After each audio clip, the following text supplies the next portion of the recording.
So, welcome to this session. My name is Thomas Keim from Sarala. If you want to know about Sarala, go on sarala.com. You'll find everything around that. The session is not about Sarala. The session is about fraud prevention in the payment processes overall in the financial industry. As you all know, and we are all affected by that, working in the financial payment processes, we know that the weakest link obviously makes a chain strong or even not. Right. So what we would like to tell about in this session is about the different, let's say, attempts and possibilities how fraudsters can get into your payment processes and harm them.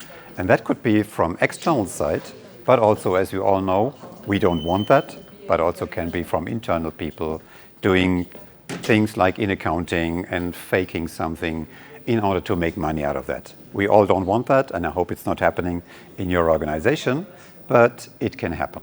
What is your exposure to potential payment frauds? Right? There is something like this. You can make your own math. You can come up with your own math, but that's how somebody came up with, and that's maybe not that impossible to calculate that. Whether or not that makes sense, you decide on your own. I leave that up to you. What is obviously really necessary, even before we come to a session or to a payment solution which can support you from a technical point of view, is obviously also to make sensible your people working in accounting, working in payments processes, in order to make them sensible, to watch things which are anomalies, which are not normal, in order to detect them, right? So I hope, and I'm pretty sure, you also do these sessions once a year, two times a year, in order to sensitive your people, your employees. But obviously, sometimes the overall setup can be a problem, which is usually scattered through different e-banking systems, different countries, monitoring, reporting, and even harmonized processes, centralized processes, are often not in place, and that's usually the trigger why fraudsters can come into your organization and try to get your money or their money in the end, right? How can you identify these fraud schemes during your payment processes? What can actually support you from a technical point of view? From Sarala, we do have a solution, a payment solution, which is integrated, embedded completely into SAP. So why not having all your information, all your payment information within SAP, and keep them into SAP, not putting them somewhere on a network drive, not putting them somewhere into a cloud, but keep them in SAP, and from there you do all your approvals, you do all your monitoring, all your reporting. In the end, you all have a centralized processing of all your payments within SAP. And within that payment solution, we have just a simple transaction. It's called simple because it's easy to set up. However, it has a strong impact on your payment processes to make them even more secure. We do not say it's 100% secure, because nothing can be 100% secure, as you all know. But what it does, it gives you another layer of security on top of your employees, and also make sure that you have a process in place which makes also your auditors happy. Not also you from an operational point of view, but your auditors as well. So how does it work?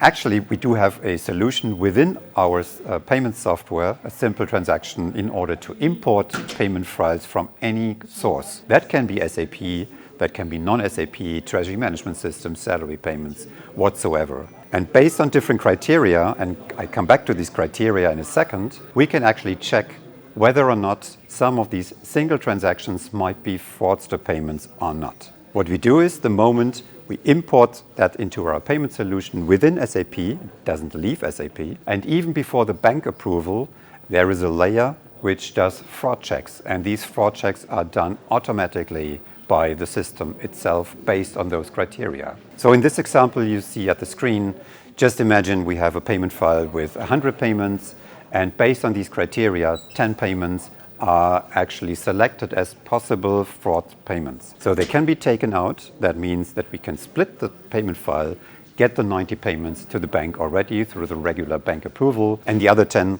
they need to be evaluated. And evaluation, that means that can be done either by Treasury, that can be done by a compliance department, by anybody you define in actually the approval process. And let's imagine there's one single payment you would like to take out because it's a fraud payment. So We can take it out, delete it, create another payment file with the rest of 9 payments, send it to the bank. And this one single payment we can actually automatically reverse in your SAP accounting, so you don't have to do that manually. This is how it works. I mentioned those criteria, and there's a lot of criteria already by default in the system, which you just need to configure. I actually use the word configuration because you don't need to customize that. It's just purely configuration. For example, you would like to activate the criteria that the receiving bank is different to the recipient bank country. Right? That can happen. I'm a good example. I have my bank account in Germany. I live in Austria. I would perfectly fall into that pattern. I'm a good person, I think, so the payment will be released. However, there might be even more exotic combinations you would like to detect. And also in these days, in terms of the Ukraine war, a lot of payments have been detected by 5th and 6th digits of the SWIFT code of the BIC. In order, is it RU, is it UA? So you would like to filter these kind of payments to make sure that you really want to pay them. It can be valid payments, but you really want to make sure as a treasurer that you really want to pay them and not somebody else made them pay. So you see already a lot of different criteria can be set up in order to make sure that you at least have a technical support in order to find fraud payments. Just a quick screenshot on how that works. You can use the regular SAP GUI if you want to. However, in our modern world, SAP Fiori is the way to go. For us, it doesn't matter. With our software, you get both GUIs anyway, the old GUI, I call them, or the more sexy GUI, which is the SAP Fiori one, in order to have that on your mobile device if you want them, but also have it more attractive to your people to work with that. This is how it looks like. Here you see SAP Fiori with the Serala background. You can also use, obviously, the standard SAP Blue, what you are used to do. You can configure your apps on your own. That's up to you. Also another snapshot, how actually you would look like the approval and the validation. You can actually drill down on single items, which leads you then automatically to the single items you need to approve. Here you need to say it's a good payment, it's a bad payment, whatever, so that it can follow into the approval process. Obviously, everything is also locked in a logbook to make it audit ready, and so that you have a good audit proof here as well. So to sum up also the key capabilities, I don't read that. You can read on your own, specifically on video. That's something which is the key aspect and the key functionalities of our Serala Fraud Monitor. Let's have a success story here. We have BRF, it's Brazil Foods. It's the world's largest food provider based on chicken, right? They are everywhere in the world, have a lot of countries to serve, and obviously they have a scattered landscape in the past. And with the Serala project, that was their ambition in order to have one tool, one payment tool in the end, embedded into SAP, so they have everything monitored in one solution, and not have the different e-banking systems and different landscapes you need to deal, and they need to deal with in the past. The scope of this project was not the easiest one, as you might see. It was banks in Middle East, banks in Turkey, banks in Latin America, obviously also others in Europe, in Africa as well. But these banks have been set up, and what they wanted to have is a one solution which looked in actually the same for everybody. The challenges was that they had a lot of e-banking systems which they want to get rid of, right? And they did. They did by using the Serala software within their SAP solution. And on the left-hand side, you see all the capabilities, including also the fraud monitor. So it's a payment software. They did all the monitoring, all the approval, including the fraud capabilities we just mentioned. And then afterwards, they sent a payment file to the Serala environment.